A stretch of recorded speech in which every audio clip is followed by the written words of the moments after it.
Bonjour à tous et bienvenue dans ce nouveau numéro de Mon Quotidien TV. Nous sommes ici à la Maison Mécanique qui nous accueille dans ses locaux à Argenteuil, dans le Val d'Oise. Permettez-moi au nom de toute l'équipe de vous renouveler nos vœux de bonne et heureuse année 2024. De nombreuses émissions vous attendent encore cette année. Et aujourd'hui, vous connaissez déjà le visage de notre invité. Bonjour Sandra Després. Bonjour, comment tu vas Nico? Ça va très bien, merci d'être avec nous. Alors on te connaît parce que tu es un des visages de la chaîne, hein. Tu as présenté de nombreuses émissions. Tu as encore présenté celle de la semaine dernière. Ça te plaît toujours? Oui, vraiment. Voilà. Et pour le coup, c'est du loisir. Alors, ton vrai métier, c'est mandataire immobilière. Tu es déjà aussi passé dans l'émission en tant qu'invité pour ça. Mais aujourd'hui, tu viens de nous parler de ta nouvelle activité, toute récente, qui est L'hypnothérapie. L'hypnothérapie. Alors, tu vas nous expliquer ce que c'est. En fait, l'hypnothérapie, c'est un moyen de pouvoir communiquer directement avec l'inconscient plutôt que le conscient. Donc ça passe par une phase de détente intense, voilà. Et puis du coup après j'arrive à me placer gentiment au niveau de l'inconscient et pouvoir décupler le potentiel de chacun. Alors tu es tout récemment diplômée dans cette discipline. Qu'est-ce qui t'a amené à ça? Alors pour mon parcours, faut savoir du coup voilà, j'avais déjà une entreprise commerciale. J'ai eu moi-même un trauma à gérer. Voilà, ça a commencé comme ça. Je me suis intéressée à l'hypnothérapie pour cette raison. Quand j'ai vu à quel point c'était impactant et à quel point c'était rapide, je me suis dit il y a quelque chose à faire. J'ai commencé à me renseigner plus en détail et là, je me suis rendu compte que ça pouvait servir dans plein de domaines en fait. Autant sur, ça peut être la montée en compétences, ça peut être l'apprentissage aussi, parce qu'on peut avoir un apprentissage plus approfondi grâce à ça. Ça peut être la gestion des traumas, des phobies, l'atteinte des objectifs, etc. Et quand j'ai eu toutes ces notions, je me suis dit, pour mon équipe, ça pourrait être juste incroyable. Donc ton équipe, ça fait pas tout à fait comme toi. Ils n'ont pas besoin au départ d'un choc, d'un trauma, qui pour toi a été un nouveau départ, j'imagine. Comment tu les amènes à ça? En fait, c'est vraiment une histoire de comment ils ont envie de le faire en fait.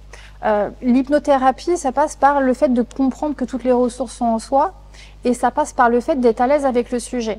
C'est-à-dire que dans mon équipe, je propose et eux disposent. Et dans toutes les personnes tu leur as que dit que tu étais diplômée dans cette discipline, tu leur as dit que tu avais des aptitudes. C'est ça. Comment ils ont réagi déjà? Bon, ils n'étaient pas surpris parce que bon, je suis quelqu'un qui de toute manière toujours est dans une optique de constante évolution. Dès que j'atteins un palier sur quelque chose, je veux toujours aller plus haut. Donc pour eux, c'était un peu une suite logique. Et puis le côté un peu décalé de l'hypnose, je pense, me correspond plutôt pas mal. Alors, tu as commencé à, comment dirais-je, à pratiquer, à t'exercer sur ton équipe. Pas que. Mes proches aussi. D'accord. Alors comment ça s'est passé les premiers temps? C'était eux les cobayes ou c'était directement J'ai eu une chance, c'est d'être entourée de personnes qui me faisaient déjà confiance dans d'autres domaines.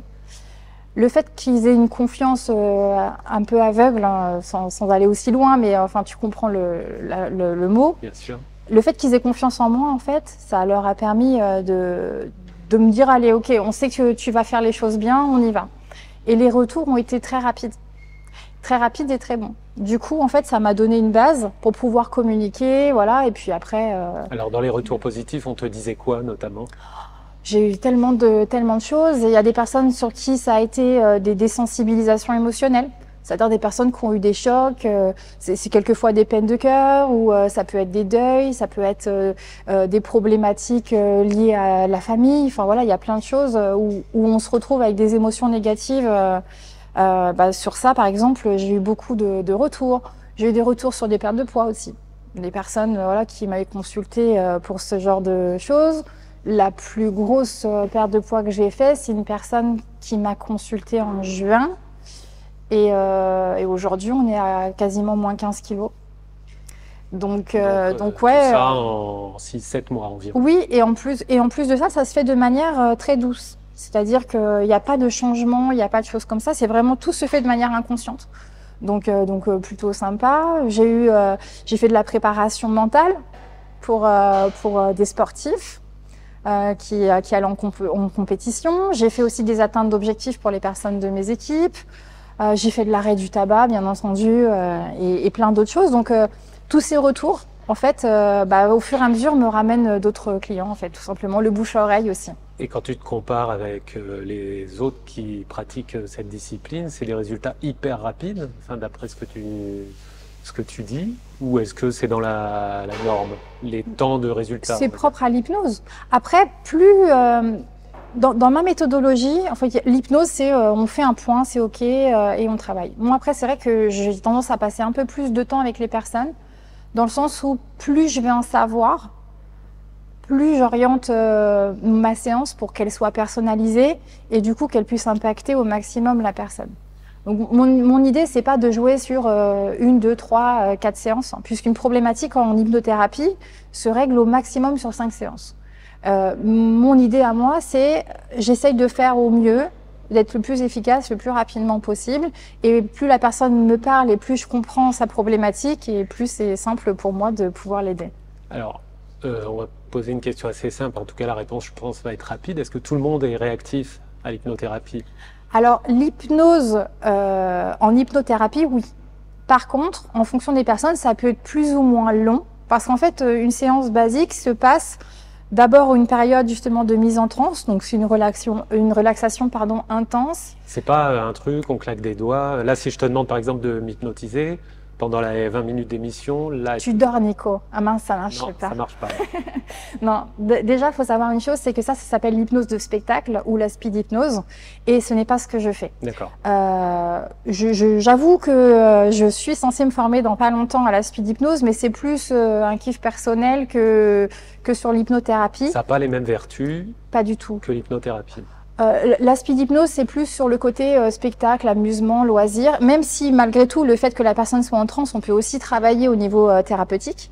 Mais en tout cas, sur la speed hypnose, il n'y a que 25% des personnes qui vont être réceptifs à cette hypnothérapie, enfin, à cette hypnose, pardon. Sur l'hypnothérapie, c'est 100%. Par contre, en fonction de la personne, ça peut mettre plus ou moins de temps à partir. Ceux qui lâchent prise assez facilement en quelques phrases, quelquefois peuvent être déjà partis en transe. Et j'en ai où j'ai besoin de prendre plus de temps, le temps de les mettre en confiance. Les gens qui seraient plus récalcitrants. Exactement.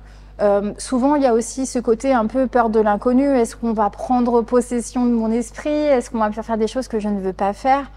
Faut savoir que l'hypnothérapie, c'est vraiment simplement de la bienveillance et de l'atteinte d'un objectif. Donc en fait, c'est pas ce genre de choses. Et en plus, on ne peut pas le faire parce que l'inconscient est une protection aussi pour chacun.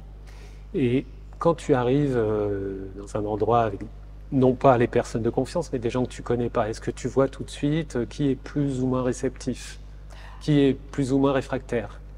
Souvent, c'est dans les conversations. Il y a une phrase qui m'amuse, c'est « Ah mais moi, tu sais, tu vas galérer à me faire partir. » Ok. Bon, il y a des méthodes. Il y a des méthodes qui font partir les personnes plus profondément en transe et de manière rapide. Mais tu peux pas lui prouver sur l'instant à cette personne. C'est pas dans une conversation. Alors sur l'instant non, mais très facilement. Si je me mets, si par exemple c'est lors d'un repas, ça m'arrive de me mettre à part et à partir du moment où je me mets en connexion avec la personne, ça peut se faire malgré tout assez rapidement. Mais avec l'accord de la personne. Toujours.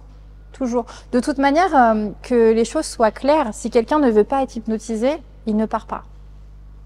J'ai eu le cas... Donc il y a quand même une possibilité de résistance. Alors, en fait, j'ai eu le cas d'une personne qui ne se laissait pas partir, mais parce qu'elle avait peur de la mort en se laissant partir.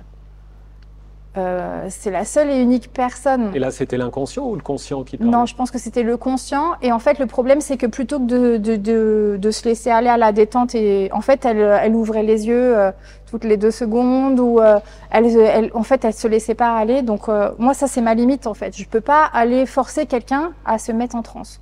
Le tout, c'est d'être face à quelqu'un qui comprend l'intérêt pour lui de le faire, le bénéfice de se laisser aller. Enfin, je ne sais pas ce que tu en penses, mais je trouve que réussir à régler une problématique qui peut des fois être ancienne de plusieurs années, qui te bouffe la vie en simplement une séance d'une demi-heure, je trouve que c'est plutôt assez simple. Dit comme ça, ça paraît bénéfique pour tout le monde, mais est-ce que ça peut être aussi facile que tu le dis? En fait, il faut le vivre pour le... Honnêtement, j'ai de très bons retours. Pour le croire, j'allais dire. C'est pas une question forcément de croyance, Nico, mais je vois pour que le tu me réaliser. Mais Ça va finir en séance. Je suis là pour ça. Ça va finir en séance. Avec plaisir. Alors, non, vraiment, pour le coup, tout le monde peut partir, c'est une certitude. Mais si la personne lutte pour ne pas partir, par exemple, au moment où je dis, parce qu'en fait, il faut se laisser guider par ma voix et mener les actions, entre guillemets, que je vais t'indiquer. Si la personne fait tout l'inverse de ce que je lui dis, au moment où je dis tu t'installes confortablement, tu commences à poser tes paupières, etc., que la personne, elle garde les yeux grands ouverts et qu'elle se tortille et qu'elle se relève, etc., elle partira jamais en transe, tu vois. C'est vraiment une histoire de se laisser partir. Par contre, à partir du moment où la personne suit ce que je lui dis, c'est certain qu'il y aura un retour. Alors, comment se passe la toute première séance? Soit avec quelqu'un qui est convaincu, soit peut-être avec quelqu'un qui n'est pas convaincu. Le cas est peut-être plus intéressant. Concrètement, on se rencontre, on est tous les deux dans une pièce.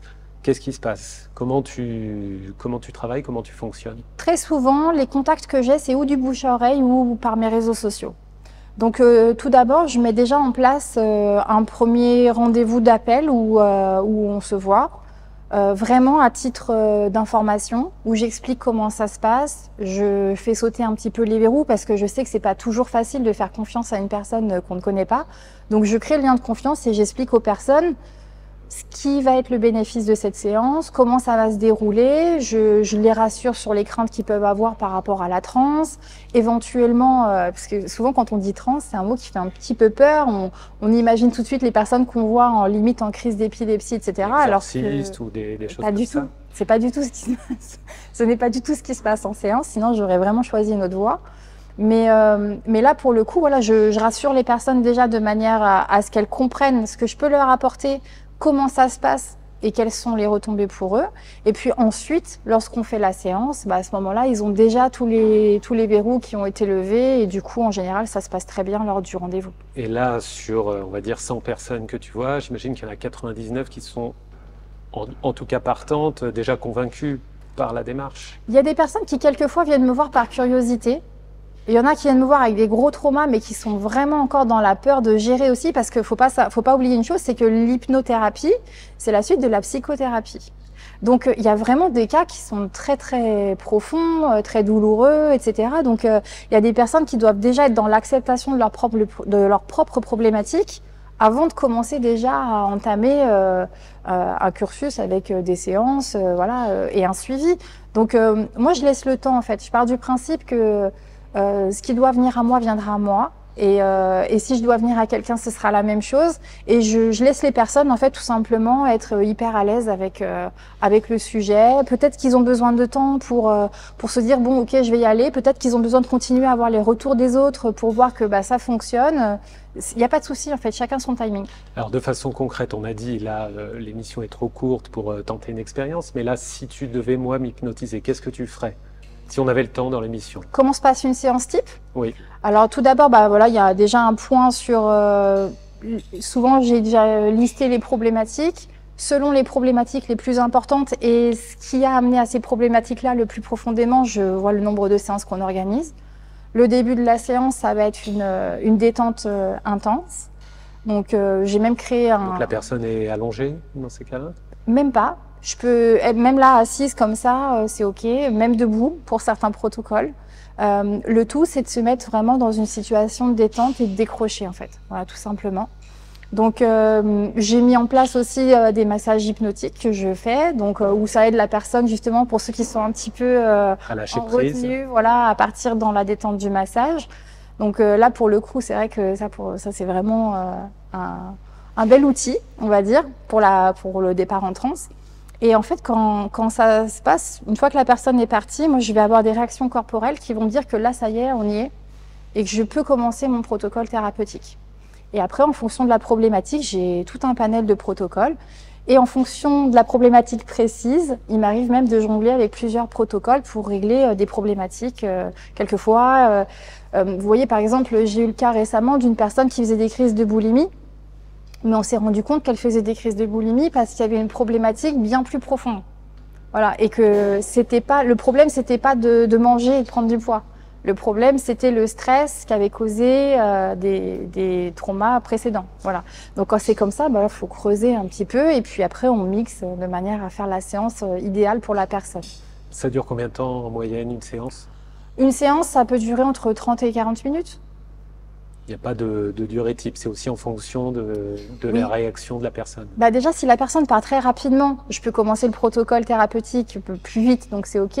En fonction de la problématique qu'on gère, si c'est profond ou pas trop, ou si je fais 1 ou 2 protocoles, forcément, ça va pas être la même durée non plus. Et puis après, il faut aussi le temps, parce que dans les différentes étapes, on a aussi un petit moment à la fin où on met des cadeaux, des petits cadeaux cérébraux. Voilà. Donc, en fonction des besoins de chacun, voilà, ça peut durer aussi un peu plus longtemps sur cette partie de la séance.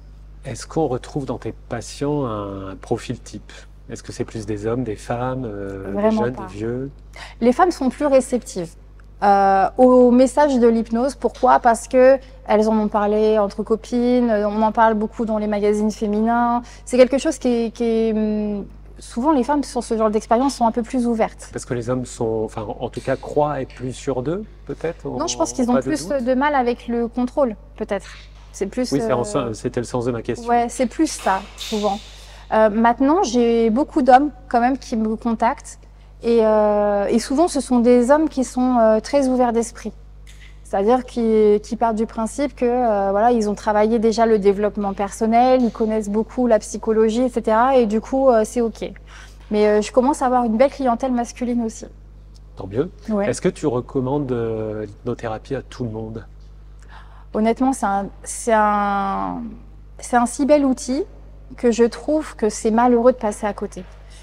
J'ai connu des personnes qui ont eu des problèmes où ils ont été obligés de faire des psychothérapies pendant 3 ans, 5 ans. Là, vous avez tout à portée de main en un claquement de doigts. Il suffit simplement de vous laisser aller et puis de profiter de l'instant. Ça paraît presque la magie. On a l'impression qu'on parle de magie. Ça paraît presque incroyable que des gens continuent à faire une psychothérapie alors que tu sembles résoudre les problèmes en quelques heures, quelques jours. Pour moi, c'était important parce que je fais partie de ces personnes qui sont orientées solution. Quand j'ai voulu gérer mon trauma personnel, je me disais, il ne faut pas que ça dure 10 plombes en fait. Aller voir un psy et raconter toutes les étapes, etc. Et puis chouiner, c'était pas moi. Voilà. Quand j'ai voulu régler cette problématique, quand j'ai vu la manière dont on peut désensibiliser, dont on peut se rappeler de tout ce qu'on a vécu, de tout ce qu'on est, de tout son chemin, mais en n'ayant plus la douleur émotionnelle, je me suis dit, bon, ok, là, il y a vraiment quelque chose. Et ça, maintenant, quand tu me dis, pourquoi est-ce que je trouve que cet outil est merveilleux? Parce que si quelqu'un veut trouver des solutions rapides, on a la possibilité de le faire, tu vois? Pendant qu'on voit tes contacts sur l'écran, je voulais savoir ce que ça t'apporte à toi de faire tout ça. Entre le moment où il y a eu ce choc dans ta vie, ce traumatisme, et maintenant, quelle satisfaction personnelle tu en tires? Déjà, j'ai transformé un des plus gros traumas de ma vie en quelque chose de magnifique. Donc, déjà, première étape. Est-ce que peut-être tu veux en dire un mot ou c'est très secret? Je pense que je pourrais vraiment faire une émission là-dessus. D'accord, tu reviendras. Ouais, vraiment pour le coup, je reviendrai. Mais c'est vraiment quelque chose qui était important. Mais je pense que vous entendrez parler bientôt. Mais pour le moment, je suis encore en procédure, donc je peux pas trop. Mais en tout cas, voilà. Donc ça a été vraiment quelque chose d'important pour moi. Et puis, je l'ai vu même dans mon équipe. Des personnes qui avaient juste des petites problématiques, même d'estime d'eux ou des besoins de gestion de leurs émotions, des choses comme ça. De voir qu'on peut dupliquer ça en une séance, en un coaching et faire en sorte que dans son activité, ça fonctionne. Voir que j'ai des chefs d'entreprise aujourd'hui qui viennent me voir en me disant « j'ai telle problématique, je sens qu'un tel, elle a plus la motivation, que mon commercial, ça va pas, il a pas atteint ses objectifs, etc. Il faut rebooster tout ça. » De pouvoir le faire aussi sur la partie pro. Quand on connaît mon parcours professionnel, c'est ce qu'il me fallait en fait. Je peux être ce parcours professionnel, très rapidement, comment tu arrives à combiner l'activité de l'hypnothérapie et l'immobilier? Qui paraissent presque deux domaines complètement atypiques. Je fais dormir les autres, mais je dors plus beaucoup. Je dors plus beaucoup. Ça se voit pas. Voilà, merci. Non, franchement, pour le coup, ça m'a mis vraiment dans un gros speed parce que j'ai beaucoup de travail. Mais c'est tellement, en fait, justement, quand ma journée est dans le speed constant, etc., et je m'arrête le temps d'une séance, quand je fais partir quelqu'un en transe, ça me détend aussi beaucoup. Donc du coup, je profite aussi des bénéfices de cette séance que je suis en train de donner. Du coup, je suis complètement sereine avec ça. Et j'ai même des fois des personnes qui me disent « Mais attends, il est tard là, t'es sûr, on fait encore la séance et tout ?» Et en fait, non, c'est OK. Pour moi, ça me met un peu dans ma bulle. Et quand je vois les bénéfices des autres, bah, je nourris aussi une partie de ma personnalité qui est dans la bienveillance et ça me fait du bien. Voilà. Et la satisfaction et le plaisir sont là, on l'entend bien. Très concrètement, très rapidement, la bonne nouvelle de ce début 2024, c'est l'ouverture de ton cabinet. Oui, tu es en train d'annoncer en effet une super nouvelle. Oui, j'ouvre mon cabinet. Pourquoi? Alors, c'était pas une nécessité en soi parce que depuis, je faisais beaucoup de séances à domicile et tout et c'était très bien comme ça. Mais parce qu'il y a d'autres projets qui sont en train d'arriver, parce qu'il faut savoir aussi que l'hypnothérapie est aussi une manière d'apprendre profondément et que dans mon cursus, je suis aussi une formatrice. Donc il y a plein de choses voilà, qui arrivent et le cabinet sera un outil de confort, on va dire. Voilà. Bon, donc ça tu reviendras nous parler de tout ça parce que Bien sûr. malheureusement, on n'a plus le temps. Est-ce que tu peux nous rappeler par quel contact on peut te retrouver? Le mieux, c'est de me contacter par mes réseaux sociaux. Donc, j'ai une page Instagram, une page Facebook, l'Hypnotique Instant by Sandra. Très bien, un très joli nom. Écoute. Est-ce que tu es heureuse aujourd'hui? Vraiment. En 2024, on n'a pas besoin de t'adresser nos vœux puisque maintenant. Ah bah là, je suis certaine que mon année va être incroyable. Mais si tu me le souhaites, ça me fait plaisir quand même. Eh ben tant mieux. Merci à toi Sandra. On a hâte que tu reviennes nous reparler de tout ça parce que c'est passionnant, de tes nouveaux projets. On aimerait t'écouter encore 20 minutes de plus. Malheureusement, l'émission est terminée. Je remercie Cyril Bartholomé à la réalisation, Cornelia au maquillage, Jean-Sébastien Roucher à la production. Et je remercie Julien et William de la Maison Mécanique ici à Argenteuil dans le Val d'Oise. Vous voyez cet univers de moto. Hein, peut-être qu'un jour tu auras des motards dans tes passions. Pourquoi pas. Peut-être. On verra tout ça lors d'une prochaine émission. Merci à tous et à la semaine prochaine.